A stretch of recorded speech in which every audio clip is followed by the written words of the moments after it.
Hello there. Um, hey, thanks for clicking on my video. Please don't dislike it yet. For me saying in the title that freedom is bad. Um, because I like freedom and I want to support freedom, but I also want to make sure that we understand that there is a lot more to freedom than what the current political narrative tends to lead us to think. Um, so you're welcome to dislike this video, but wait till the end, see what I say, and then decide. So here in the United States, the word freedom is like our gospel word. It is the word by which we declare our Americanness. We want freedom. It's the most important thing. America is the free country. That's who we are. Freedom's bad. Um, Now, again, just wait a second. I will get to why freedom is good, but let me start off with why freedom is bad. I challenge you to find any freedom that doesn't have a danger and a cost associated with it. I'll take the most famous, the most popular American freedom. That's the freedom of speech. So, freedom of speech, we can say what we want. Great. That's awesome. I love being able to say what I want. Except that can cause some really bad problems. What if someone decided to, I don't know, share the designs for a nuclear bomb?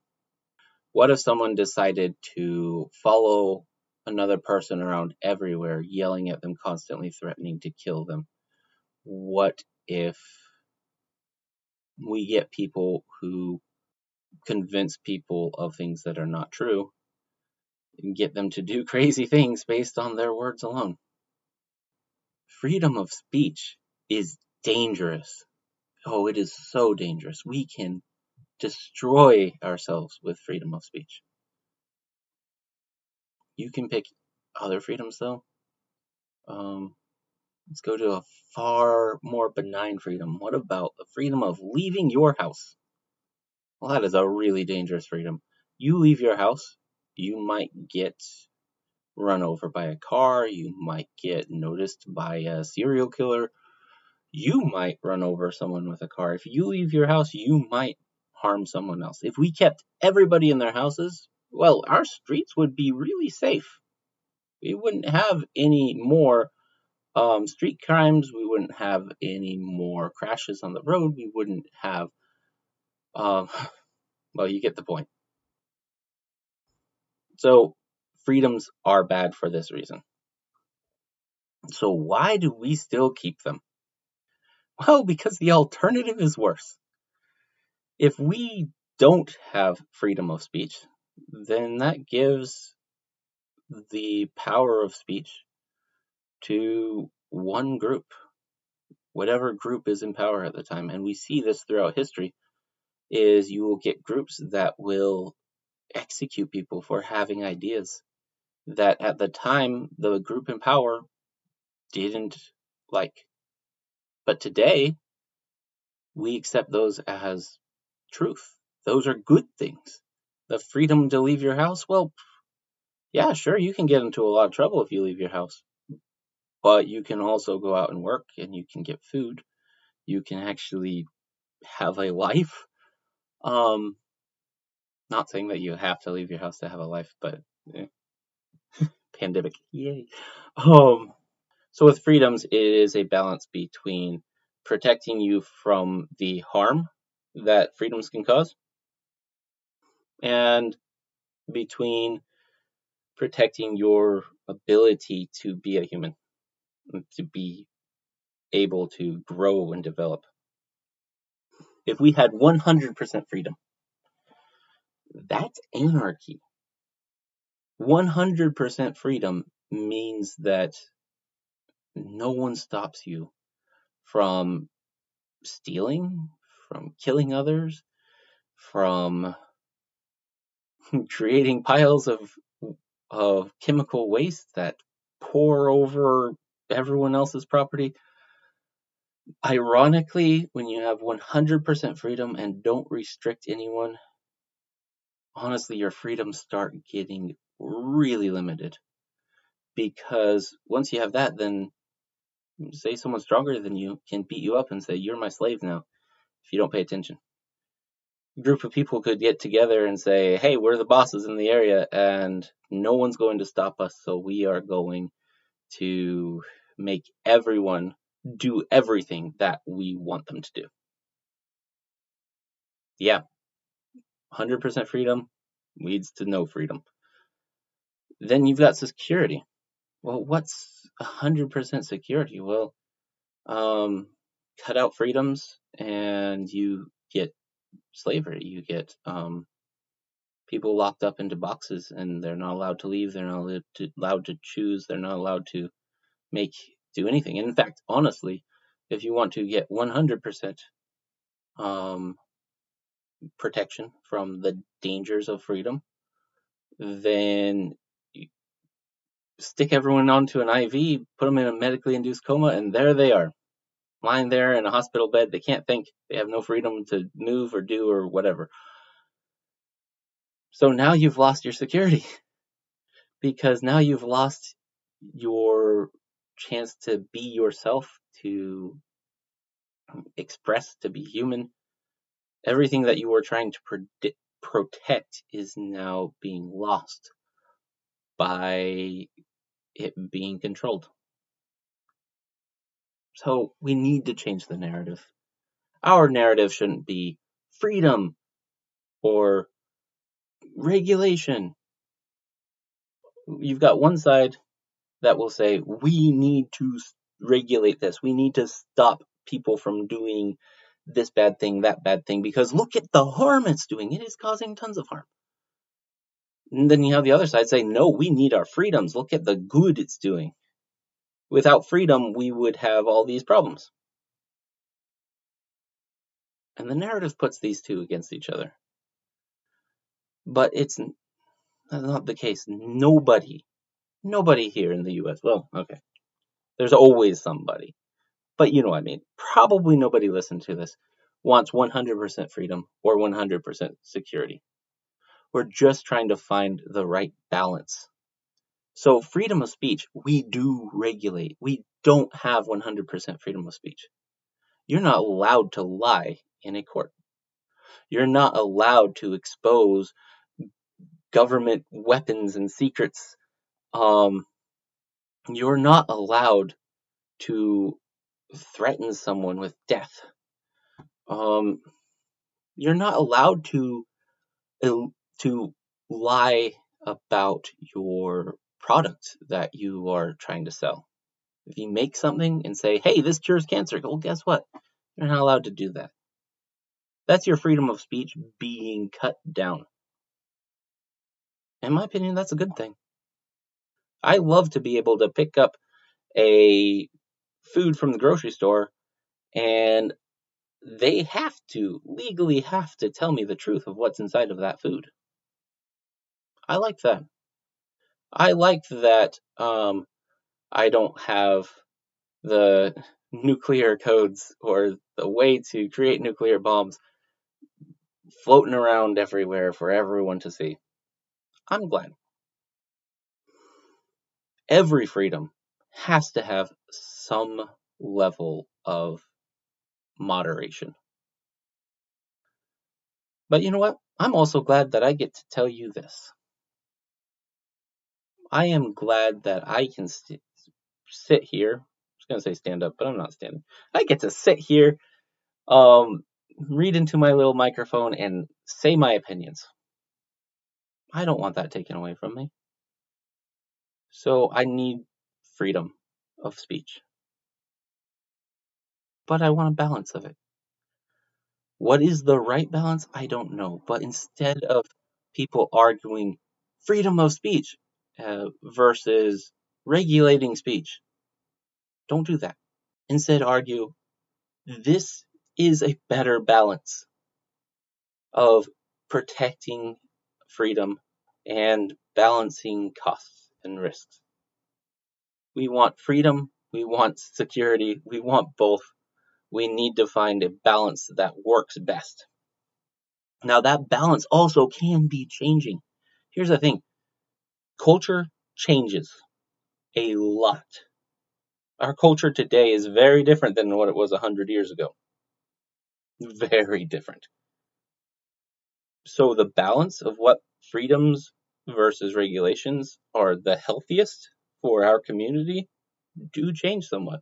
And we need to be aware of that and decide based on the current risks and benefits. Another part of this I do want to add is a lot of times I see people really upset about who does or doesn't go to jail.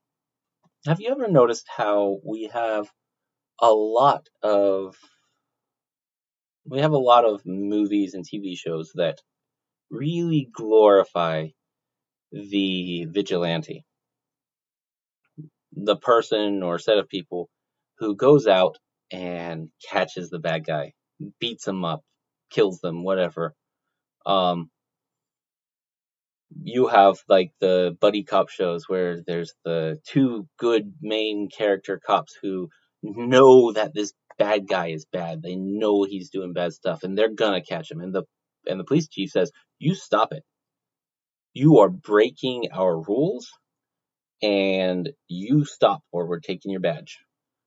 And then buddy cops are like, "No, if we stop, this guy's going to get away. He's going to be killing people. He's going to be harming people. He's going to be causing all these problems." And guess what? They're right, but they are very wrong because because what do we value in our society? We value freedom and security, but we value freedom. So the standard of courts today is beyond a reasonable doubt, which means that if you have someone who comes in and there's just a shred of it's possible, it's possible this person could be innocent. They're probably not, but maybe they are. As long as that's within a reasonable amount of doubt, we gotta let them go. Why? Because we value our freedom enough.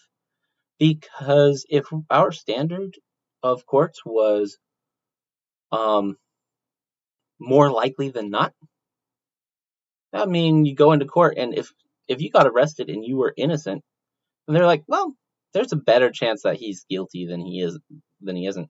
You go to jail. Our standard of courts lets a lot of guilty people go. Our standards make it so that tons of people go into court for something that they're guilty for, and they get away with it because there is at least a reasonable amount of doubt that they didn't do it, because we can't know for sure. So every time you see someone who you think is guilty get away with not being put in jail, just think that the standard by which that person who was guilty got away also allowed many innocent people to get away from false imprisonment. I, for one, don't want a Batman roaming the streets. Because if Batman came up, saw me doing something that he thought was sketchy, he thought was illegal or wrong, he could come and break my legs and beat me up and say, "Stop it." But I was innocent. So, in the movies, Batman never gets it wrong. He always beats up the bad guys. But in reality, we never know 100% sure. So we have to balance freedom versus restriction. It's the same thing.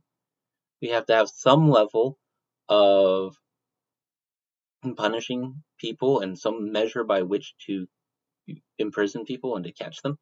And we have to have some measure by which to let them go. Best way to catch every single criminal, throw everyone in jail. Gotta catch them all. Best way to protect from every innocent person being falsely imprisoned, let them all go. Don't have prisons at all. You see, we get to this balance again. Neither of those are good options. We can't just let everyone off, and we can't just imprison everyone. We need to have a balance between freedom and restriction, freedom and security. So in the title, I asked the question, is freedom bad? Yeah, it is. At least freedom without regulation, without moderation, is bad. I could have asked the question, is security and regulation bad? The answer is yes, they're bad. We need both. No society can survive with 100% of either. So now I've presented this argument to you. Please take the time to think on it yourself. Please think of anything you're passionate about, either a freedom or a right or a privilege or whatever, and think, I am not asking for 100%. I'm not saying we want 100% freedom. I'm not saying I want 100% restriction. I want a good, healthy balance. I want the right amount for my nation. And then when you argue with people online, when you hold up your picket signs, when you go and protest, instead of saying, I am over here and they are over here and we need to get them over on this side. There's a good side and a bad side. No, there's not a good side and a bad side. There is a 100% side. There is a 0% side. And usually in most arguments that you will find, you might be here. You might be at 54%. And the other person might be at 43%. You agree on a lot more than you think you do. Look at each of the things that you are passionate about and say, how does this fit into a balance for society where we balance freedom and protection? Let me know what you come up with. Now, I'm not going to say subscribe to my channel to get more of this content because guess what? I'm probably not going to give you any more of this content. This is Talk Anything. I talk anything, which means I am going to probably never come up back to this topic again, unless there's some reason I feel like it. So don't subscribe if you are wanting more of this specific content, because it'll change. There'll be different things each time. Anyways, thanks for listening to me. Bye.